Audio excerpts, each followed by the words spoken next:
When it came to issues in East Asia, candidate and President-elect Donald Trump said things like this. We can't continue to allow China to rape our country, and that's what they're doing. South Korea should pay us, and pay us very substantially for protecting them. Take a look at the imbalance in trade between Japan and the United States. They send us millions of cars, we send them beef. Lowering the yen, they're killing us. We can't let it continue. I don't know why we have to be bound by a one China policy unless we make a deal with China. Donald John Trump. But just weeks after being sworn into office, President Trump appears to be changing his tune in more ways than one. First, he sent his defense chief to assure South Korea and Japan the U.S. is committed to those alliances and will continue to defend them. Then he assured his Chinese counterpart, President Xi Jinping, that the U.S. will stick to the long-standing one China policy.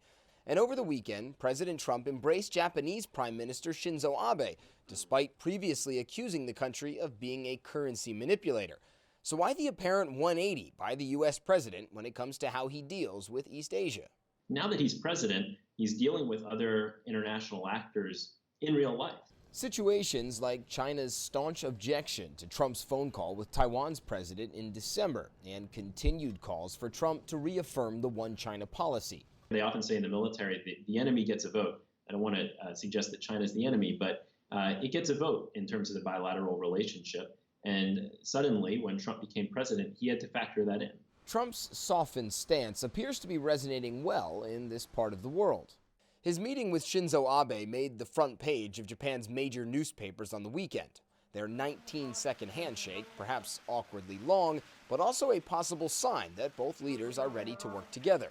But there are still many areas where the U.S. does not see eye to eye with Asian nations. Economic concerns about currency manipulation and trade imbalances Trump expressed during his campaign still remain. As one of his first executive orders, President Trump took the U.S. out of the Trans-Pacific Partnership, seen as a blow to many East Asian nations, but perhaps a boon to China. And then there's the territorial dispute over the South China Sea.